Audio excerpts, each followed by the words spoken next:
एक लड़की के लिए विदाई वह दिन होता है जब वह सबसे ज्यादा दुखी और उतनी ही खुश भी होती है।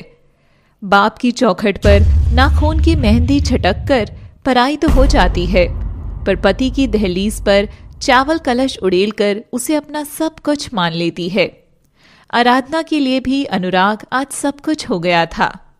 जब वह ब्याह करके चौखट पर रखे चावल के कलश को ठोकर मारकर अपने ससुराल में आती है, तो उसी समय वह पूरा जीवन उस ससुराल के नाम कर देती है। आराधना अपनी कमर से चाबी निकालकर अपनी सास सुशीला को देती है। लीजिए माँ जी, ये आपकी अमानत है। देख तो सुशीला, तेरे गंगा भी उल्टी बह रही है। बहू घर में आती है तो सास उसे चाबी का छल्ला देती है या बहू सास को? ये क्या आराधना? मेरे पास जो कुछ है वो इस बैग में है और ये उसी की चाबी है। माँ ने कहा मेरा सब आपकी अमानत है। जानती हूँ बहुत कम है, पर इस पर हक आपका है। सुशीला चमकती आंखों से चाबी का छल्ला लपक कर कमर पर टका लेती है। भाई वाह, बहू आए तो ऐसी ही आए, वरना छोरा कुआरा ही अच्छा। कम से कम शादी ना होने तक तनख्वाह तो देता ही रहेगा। माफ करना आराधना बेटिया, हम क्या बड़ी औरतें ऐसी हंसी मजाक करते ही रहते हैं। नहीं माँ जी, आपकी बात एकदम सही है। जब घर में बेटी की बीवी नहीं आती और तब जो कायदा रहता है वही कायदा अभी भी रहेगा। सुनिए, आप अपनी तनख्वाह माँ जी के हाथ में ही रखिएगा। सब आराधना के इस निश्चल स्वभाव से खुश होते हैं। आओ भाभी, मैं आपको आपका स्पेशल वेडिंग रूम दिखाती हूँ। मैंने खुद ने सजाया है। मेरी भाभी है ही इतनी सुंदर, क्यों भैया? अरे देखो तो भाभी, भैया का चेहरा तो देखो, शर्माकर सफेद पड़ रहा है। अनुराग गुमसुम खड़ा था। वह अभी तक एक शब्द भी नहीं फूटा था। सारिका आराधना को उसके कमरे में ले जाती है और आराधना इतना सुंदर सजा कमरा देखकर एक अंगूठी निकालकर सारिका को देते हुए उसके गले लगती है। सच, आज तक आराधना जैसा सब सोचती आई थी, सब एकदम उन ख्यालों जैसा ही लग रहा था। आराधना आईने में खुद को दुल्हन बना देखती है और खुद की ही नजर का काला टीका लगा देती है और आखिर में दुल्हन की तरह सज ही गई ना। वक्त कैसे इन दोनों हाथों की मुट्ठी में कैद रीत सा फिसलता चला जाता है। मैं इस रिश्ते से इतना प्यार करती हूँ कि इस नाजुक रेशम की डोर में जरा भी खींचातानी नहीं आने दूंगी, कभी भी नहीं। वादा रहा मेरा आपसे अनुराग। और दरवाजे की खुलने की जैसे ही आवाज आती है तभी आराधना बिस्तर पर दुल्हन की तरह घूंघट ओढ़ी बैठ जाती है। अनुराग दरवाजा खोलता है तो दरवाजे पर अटकाए गुलाबों की पंखुड़ियां अनुराग पर बिखर जाती हैं। ये सब क्या है आराधना? आप और मैं एक दूजे में घुले उससे पहले मैं आपसे कुछ कहना चाहती हूँ। मैंने कुछ लिखा है आपके लिए। जिंदगी रूखी सूखी गुजरे तो गुजर जाए सही, मेरी ताजगी तो तुमसे है।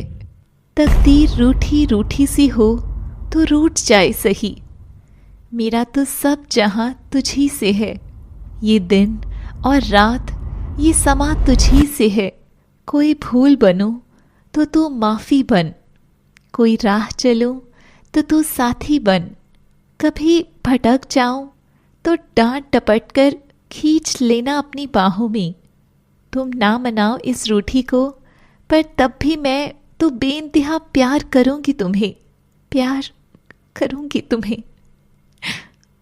अनुराग आराधना की ये लिखी बात सुनकर सहम जाता है, जैसे आराधना कोई नाजुक फूल हो और अनुराग कोई जख्म देने वाला कांटा।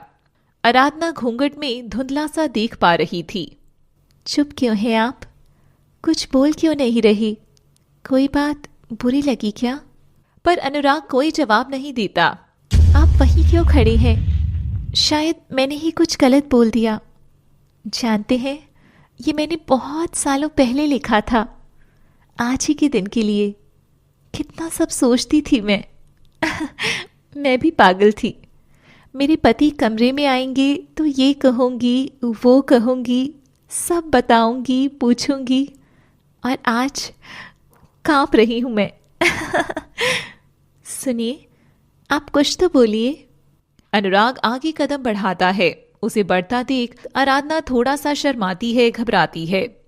बिस्तर को मुट्ठी में भींचकर कसमसाती है और अनुराग अलमारी की ओर मुड़कर उसे खोलता है और एक फाइल निकालकर वहां से हटता हुआ दरवाजे की ओर बढ़ता है।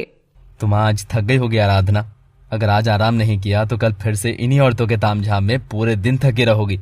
तुम सो जाओ, हम कल बात करते हैं, मुझे कुछ काम है। और अनुराग देर रात को फाइल लेकर घर से निकल जाता है।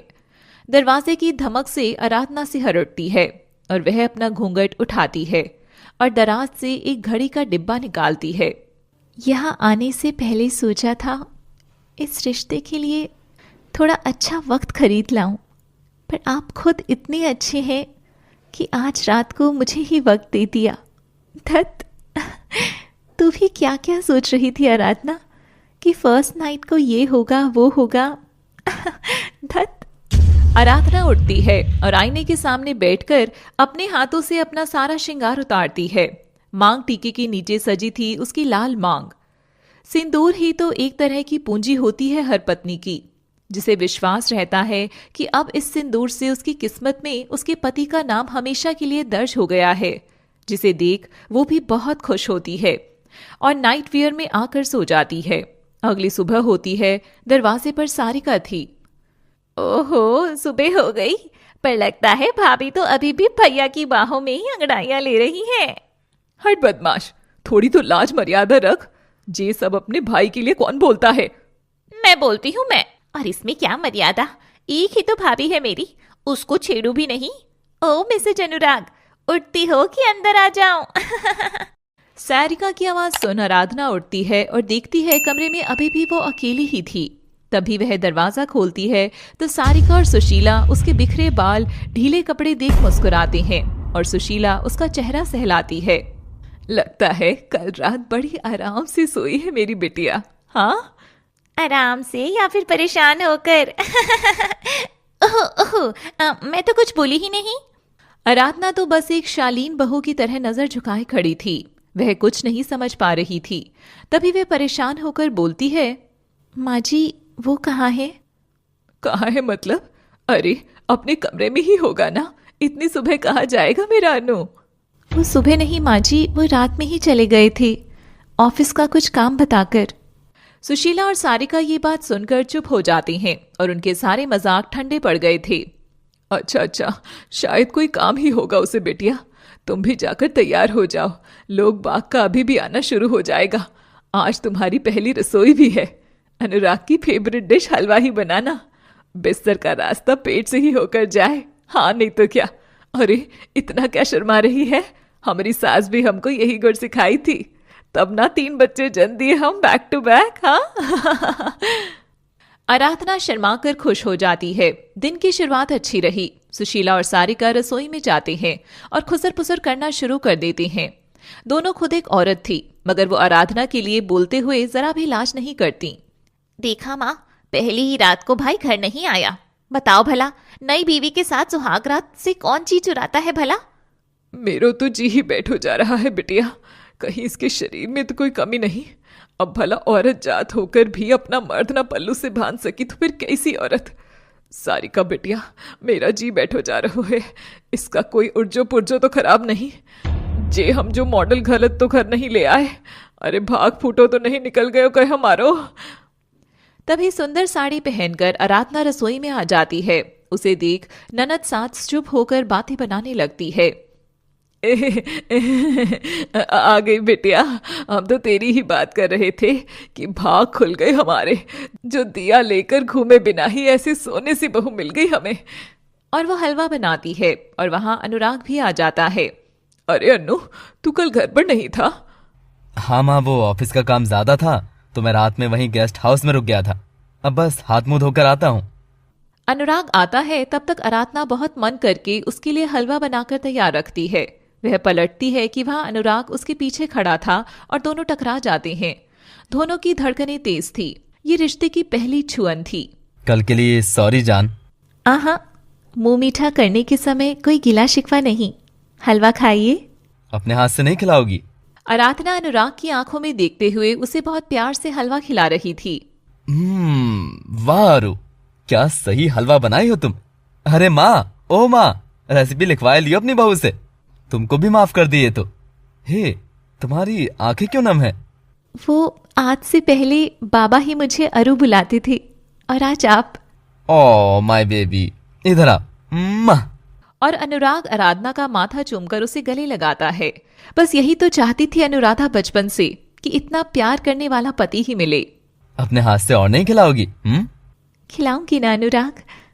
आराधना एक के बाद एक चम्मच अनुराग को खिलाती जाती है कि तभी आराधना, ओ आराधना, आराधना, भाभी। दोनों की तेज पुकार सुनकर आराधना आवाज पर ध्यान देती है और देखती है कि वो एक पिलर के पास खड़ी थी और इतनी देर से पिलर को ही हलवा खिला रही थी। वो सब उसका ख्वाब था। वो माँ जी, सॉरी। अरे आप आ गए, मैं अभी आपके लिए हलवा लाई। आराधना फटाफट हलवा लाकर अनुराग को देती है और उसके प्यार भरे रिएक्शन का वेट करती है। अनुराग ने सारा हलवा खत्म किया और उठकर कमरे में जाने लगा। आराधना भी पीछे पीछे उसके कमरे की ओर जाती है। जी, वो हलवा ठीक था, थैंक्स। इसमें थैंक्स कैसा, मैं तो आपकी पत्नी। आराधना आगे बोलती कि अनुराग जोर से दरवाजा पटक कर बंद कर देता है। आराधना दरवाजे के सहारे सहमी खड़ी थी और उस ओर अनुराग भी सहमा खड़ा था, मगर दोनों ओर सिर्फ चुप्पी थी। दिन बीत गया और फिर से एक नई रात। सुहाग की सेज आज भी ताजा थी। आराधना फिर से दुल्हन बनकर तैयार थी कि अनुराग आता है और अपना तकिया उठाकर पास के कमरे में चला जाता है। आराधना कुछ नहीं समझ पाई थी। आराधना कमरे में जाकर दरवाजा खटखटाती है। कोई दिक्कत है क्या? कोई तकलीफ? वर्कलोड? आप मुझसे इतना दूर दूर क्यों हैं? क्या मैं आपको पसंद नहीं? अगले हफ्ते कंपनी में फॉरेन डेलीगेट्स आ रहे हैं। तुम नहीं जानती मुझ पर क्या क्या जिम्मेदारियां हैं। इसमें तुम्हारी कोई गलती नहीं आराधना। जाओ, सो जाओ। अनुराग आराधना के साथ बहुत नर्म था, पर इतना होना काफी नहीं था। आराधना को उसका पति चाहिए था, पूरा, साबुत, अंदर बाहर हर तरह से, जिसके सुख तो सुख, दुख भी वह बांट सके। दिन ऐसे ही बीत रहे थे। अनुराग आराधना से कभी कुछ गलत नहीं कहता, मगर प्यार भी नहीं करता था। अब तो महीना बीत गया था। सुनिए, आपकी रुमाल और बटुआ हर बार भूल जाती हैं। वो मैं कह रही थी, आज कहीं बाहर चलें? नहीं, समय नहीं है। तुम हो आओ जहां भी जाना है। ये लो थोड़े पैसे। और हाँ सुनो, तुम हर तरह से आजाद हो आराधना। अनुराग ये कहकर चला जाता है। दोनों की दूरियां सबको पता थी। अब सारिका और सुशीला को आराधना में ही कमियां दिखने लगी थी। उनकी अलग ही खुसर फुसर चालू होने लगी थी। आजाद ही तो नहीं रहना चाहती अनुराग, मैं बनना चाहती हूँ आपके बंधन में।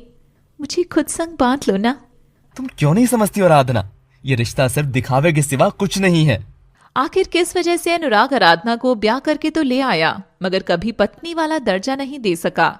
जानने के लिए देखते रहिए तेरी दुल्हन सजाऊंगी का अगला भाग केवल लव सिटी पर। और हाँ दोस्तों, समय समय पर तरह तरह की नई अनाउंसमेंट्स भी आपके लिए की जाएगी, जो आपके काम की होंगी। So don't miss the magic. Keep watching, keep loving and sharing, and like and subscribe.